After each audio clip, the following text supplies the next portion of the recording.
डुमरी में झारखंड की रजत जयंती पर कलश यात्रा का आयोजन किया गया।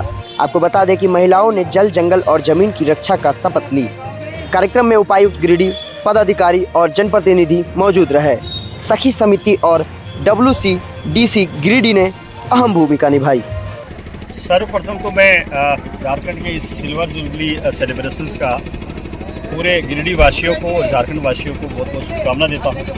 और हम लोग जैसा आप देख रहे हैं 11 नवंबर से ही कार्यक्रम करते आ रहे हैं। आज भी अब सुबह हम लोगों ने साइकिल रैली जिला स्तर पर करी और ब्लॉक लेवल पर सबने साइकिल रैली करी। उसके माध्यम से हम यही संदेश देना चाहते हैं कि जो उपलब्धियां हम लोगों ने पाई है पिछले 25 साल में, आइए हम सब मिलकर उसको सेलिब्रेट करें। साथ ही साथ आने वाला झारखंड कैसा सभी लोग अपने स्थान पर बैठे रहेंगे, सब बैठल रहा है। आप सभी को के लिए नाश्ता की व्यवस्था है। छाजन को लेकर आज यहाँ कार्यक्रम किया गया, तो पानी बचाव को लेकर किस तरह से लोगों को जागरूक किया गया? हम लोग यही कर रहे हैं कि जैसे जैसा तालाब का निर्माण हुआ, अब पानी को हम लोग वहाँ रोकेंगे, उससे सिंचाई होगा, अगले साल फिर बरसात होगी, फिर पानी रुकेगा। तो ये वाटर कंजर्वेशन का एक मेथड है, उसी के तहत ये बनाए जा रहे हैं। बाकी माइनर इरिगेशन भी बड़े बनाता है, चेक डैम भी बनाते हैं, बड़े डैम्स भी बनते हैं। आपके आसपास 2 बड़े डैम भी हैं, बाराका रिवर पे भी है। तो ये सारे जो मेथड्स हैं ये पानी को बचाने के ही है। और पानी बचा के हम लोग उससे यूज़ कर सकते हैं। ड्रिंकिंग वाटर है, नहाने में यूज़, डोमेस्टिक वाटर के रूप में यूज़ कर सकते हैं, कृषि और सिंचाई के लिए यूज़ कर सकते हैं। Thank you sir. एक स्कूल है सर आपके क्षेत्र में, जैसे डुमरी विधानसभा में मॉडल स्कूल, जिनका छात्रावास का निर्माण होना है, उस बिल्डिंग में सर जो आपके हम उसको देख लेते हैं, ठीक है ना? हम अभी जा रहे हैं, देखते हैं। लोग आज इस जल साधन का जो कार्यक्रम है, इसमें जल साधन के लिए एक शपथ लेंगे और के संरक्षण के लिए ये मेनली शपथ है। हम आगे आगे बोलेंगे, फिर आपको रिपीट करना फिर से। मैं ये शपथ लेता हूँ कि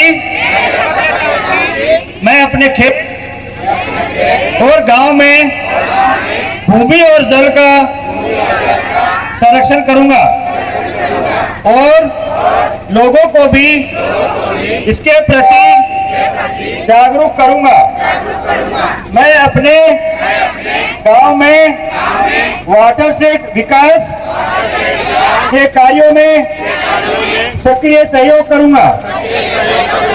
मैं अपने गांव में trench, percolation tank, check dam, anicut, खेत तालाब आदि में सहयोग करूंगा।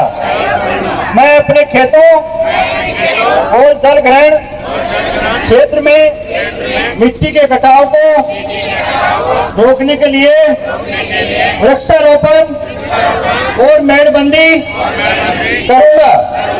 मैं अपने आसपास के जल स्रोतों जैसे नदी, तालाब, नाला, जल संचय इकाई और कुएं की साफ सफाई और पुनर्निर्माण में मदद करूंगा।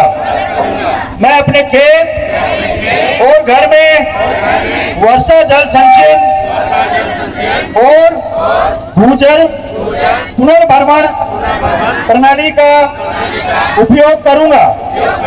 मैं जलवायु अनुकूल खेती और सिंचाई की उन्नत विधियों को अपनाकर दूसरों को भी इसके लिए प्रेरित करूंगा।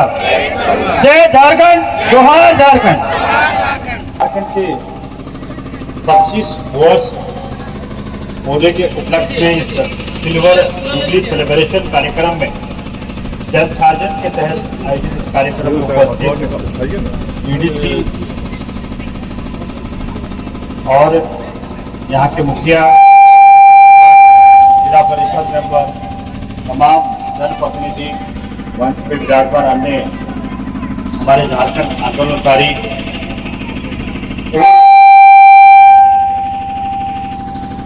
आपने 50 तो मशीनें रखी हुई है फालतू, यार एक काम नहीं करती है। तो और यहाँ इस ग्राम से और गोपाली पंचायत से, इस ग्राम से पधारे आप माताएं, बहनें, महिला शक्ति, भाई बहनों, आप सभी का इस कार्यक्रम में स्वागत है, अभिनंदन है। आप सभी को झारखंडी जोहार। अभी थोड़ा सा मैं एक परिचय दे दूं आपको। जब मैं स्कूल में आपके डुमरी में ही गया था कहीं, मैंने पूछा कि भाई अगर आप इतिहास में देखते हैं तो 11वीं शताब्दी से लेकर मुझे लगता है कि 17वीं शताब्दी के लास्ट तक और 18वीं शताब्दी के शुरू का मतलब 18वीं शताब्दी होता है 1750 के आसपास। 1750 से पहले इस झारखंड में कोई भी शक्ति, बाहरी शक्ति, चाहे आप उसको दिल्ली सल्तनत कह दीजिए, मुगल कह दीजिए, और चाहे ब्रिटिशर्स कह दीजिए, कोई भी इस धरती पे नहीं आया। यहाँ का जो आदिवासी है, मूलवासी है, वो अपने जो लोग कहते हैं ग्राम स्वराज, अपने आत्मनिर्भर के रूप में अपने अपने गाँवों में रहता था, अपने तरीके से रहता। तो फिर ब्रिटिशर्स को ऐसा क्या उसका पड़ गया कि झारखंड में घुसा। तो अंग्रेजों को केवल चाहिए था यहाँ की लकड़ी, जो हम लोग कहते हैं, अभी बता रहे थे आंदोलनकारी, जल जंगल और जमीन। वो जंगल पे उनकी नजर थी और भारी संख्या में यहाँ से सखुआ का लकड़ी काटा गया और यूरोप में जाके उसका रेल लाइन बिछाने के लिए यूज। और यही कारण था कि ब्रिटिशर्स यहाँ घुसे तो उनको पता चला यहाँ तो बहुत बड़ी संपदा है, उनको कोयला मिला, लोहा मिला, तो तब जाके उसकी चीजें यहाँ बढ़ना शुरू। तो यहाँ का जो परिवेश आप देख लीजिए, केवल और केवल बाहरी लोगों ने केवल अपनी आवश्यकता से ही अंदर घुसे, उसी के लिए यहाँ घुसे थे। और उसी का ये जो बता रहे थे अभी झारखंड आंदोलनकारी, ये भी यही मांग कर रहे थे कि झारखंड को बिहार राज्य से अलग किया जाए, जिससे कि हमारे संसाधन है उस पर हमारा ही अधिकार है। और उसी की कड़ी चली लंबी काफी संघर्ष किया गया और हमें सन 2000 15 नवंबर सन 2000 में झारखंड का निर्माण। तो ये अभी सिल्वर जुबली हम मना रहे हैं। मेरा आप तमाम यहाँ पंचायत वासियों से निवेदन है कि आप दो तरीके से इस चीज को आप देख सकते हैं। एक तो ये कि पिछले 25 साल में हमने क्या पाया, जो अच्छी चीजें आपके सामने आ गई। अगर हम यहाँ लहलाते खेतों को देखें तो मुझे लगता है 25 साल पहले इस कितने परसेंटेज में भूमि पर धान लगाया जाता होगा, ये इंक्रीज हुआ है। मुझे लगता है मोर देन 50% इंक्रीज हुआ है। यही हमारी देन है, यही हमारी उपलब्धि है। साथ ही साथ रोड्स का आप देखिए, बोकारो से रोड आती है, इधर लोग डुमरी से जाते हैं, गिरिडीह जाते हैं।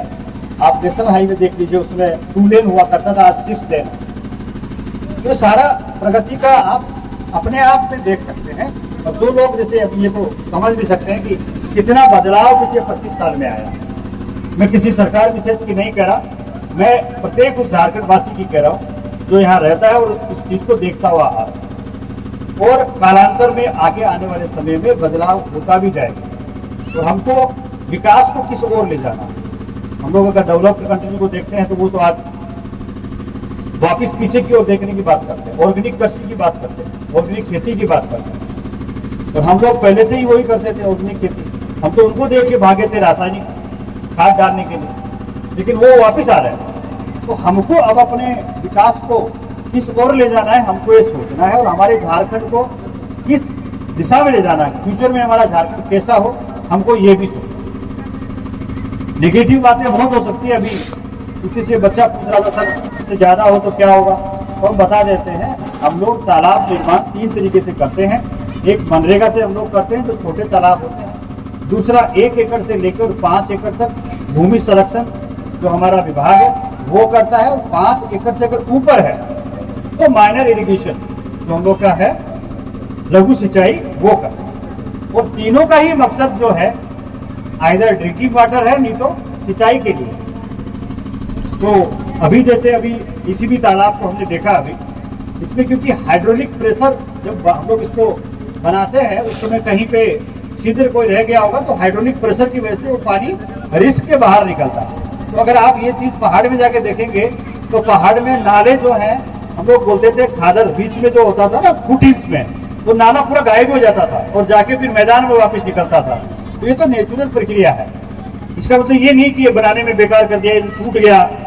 तो नेगेटिविटी तो आदमी के दिमाग में कभी भी आ सकती है, लेकिन उसमें जो भरा हुआ पानी है वो अपनी गाथा खुद कह रहा है। तो मेरा ये मानना है कि आप लोग अपने आसपास में जहाँ पे भी आपको लगता है उसी जगह पे, जैसे हम आए थे जिले में तो एक न्यूज चल रही थी, गाँव में बना दिया है ऊपर हाइट पे एक तालाब बना दिया। मुझे नहीं पता कि वो क्यों बनाया है, भगवान जाने। उसमें पानी कैसे रुकेगा? हाइट पे तालाब बना दो, रिस्क के नीचे चला जाएगा, पानी तो रुकने से रहा। और दूसरी बात आपको बताते हैं, मेरी बात को बुरा मत लीजिएगा आप लोग। कुछ लोग बोलते हैं सर वो फलाना आदमी बीमार है उसको तालाब दे दीजिए। भाई इसका क्या मतलब है? वो बीमार है उसके लिए तालाब दे दो? तालाब उसके लिए नहीं है, तालाब जल संचयन के लिए। एक बच्चे ने मेरे को रांची से फोन किया, सर मैं जेपीएससी की तैयारी कर रहा हूँ, मेरे को एक तालाब दे दीजिए। तो क्या सोच रखा भैया आप लोग, ये मजाक है? तो तालाब से वो जेपीएससी की तैयारी करेगा? हमको नहीं समझ में आया। हम तो गांव में पढ़े लिखे, गांव से आगे बढ़े हैं, आपकी तरह ऐसे ही गांव से निकले हो। अपने से मेहनत करके हमारे माता पिता ने हमको यहाँ तक पहुँचाया। इस तरीके का कभी बात नहीं किया कि हमको तालाब दे दो जी, हमको यूपीएससी जेपीएससी की तैयारी करो। इस तरीके से नहीं होना चाहिए, चीज़ों को पॉजिटिव सेंस में लेना चाहिए। सच में जो हम योजना ले रहे हैं उसका हम लाभ ले पाएंगे कि नहीं? हम कहीं पे तालाब बना रहे हैं तो उससे सिंचाई कर पाएंगे कि नहीं कर? इस झारखंड का, इस जिला में आने वाला एक एक रुपया आप ही लोग का, किसी और का नहीं। और उसमें किसी एक इंडिविजुअल व्यक्ति का अधिकार नहीं है, उसमें प्रत्येक व्यक्ति का बराबर अधिकार है। तो जब भी हम कोई योजना देते हैं या योजना का सोचते हैं तो हमें प्रॉफिट बेनिफिट जो बोलते हैं हम लोग, प्रॉफिट बेनिफिट एनालिसिस देखना पड़ता है कि कोई भी एक तरफ आप सोचिए हम एक योजना दे रहे हैं जिससे 20 लोग लाभान्वित हो रहे हैं, और उसी योजना को अगर हम और देते हैं उससे 200 आदमी अगर लाभान्वित होते हैं तो हमको पहले वो 200 आदमी को देना। बहुत प्रकार की चीजें हैं। लोग बोलता है पीसीसी बना दीजिए, लोग बोलता है यहाँ पे पुलिया बना दीजिए। अब आगे पीछे रोड ही नहीं है, बीच में पुलिया बना के हम क्या करेंगे? और हमारे ही जिले में ऐसे स्कूल है जहाँ पर बच्चों को बैठने की व्यवस्था नहीं। हमारे इस जिले में ऐसी स्कूल है जहाँ पर एक दिन लड़के स्कूल आते हैं, एक दिन लड़के स्कूल आती है। क्यों? दोनों एक साथ आएंगे तो बैठने की जगह नहीं। तो मेरे हिसाब से तब मैं समझता हूँ हमारा पहला दायित्व तो ये है कि हम उन बच्चों को बैठने की व्यवस्था करें, बजाय ये तालाब खोदने के जो जेपीएससी की तैयारी करने के लिए और फुलाने के लिए कर रहे हैं। परंतु मैं ये भी नहीं कह रहा कि हम जल संचयन में काम नहीं करें, वो भी बहुत जरूरी है। एनवायरमेंट का प्रोटेक्शन करना भी हमारा काम है। उसके साथ साथ एग्रीकल्चर में हमारे खेती के लिए पानी उपलब्ध कराना भी हमारा काम है। तो दोनों को बैलेंस बना के देखना होता है। आप लोग भी उसी तरीके से देखिए। हर आदमी को नेगेटिविटी दिमाग में बैठी रहती है, फलानी योजना का जांच कर दो, ये कर दो, वो फलाना तो सब पैसा खा गया, वो मुखिया पैसा खा गया। और हर रोज सुनते हैं, हर आदमी पॉजिटिव बात नहीं करता। वो मुखिया ने अच्छा काम किया वो नहीं बताएगा। तो जरा सोचिए कि हम अपने झारखंड को किस ओर ले जा रहे हैं। मेरा मानना है अगर आप अच्छा सोचेंगे और अच्छे मन से अगर कोई काम करेंगे तो आप अच्छाई की ओर ही जाएंगे, आप बुराई के आसपास भी नहीं आएंगे। बुराई आपके पास आ भी नहीं सकती। तो पुनः मैं आप सभी को झारखंड के इस सिल्वर जुबली अवसर पर बहुत बहुत शुभकामनाएं देता हूं और आपसे ये निवेदन करता हूं कि कुछ अच्छा सोचो और अच्छा सोच के आगे बढ़े, सब मिलके साथ आगे बढ़े। बहुत बहुत धन्यवाद। जोहार झारखंड।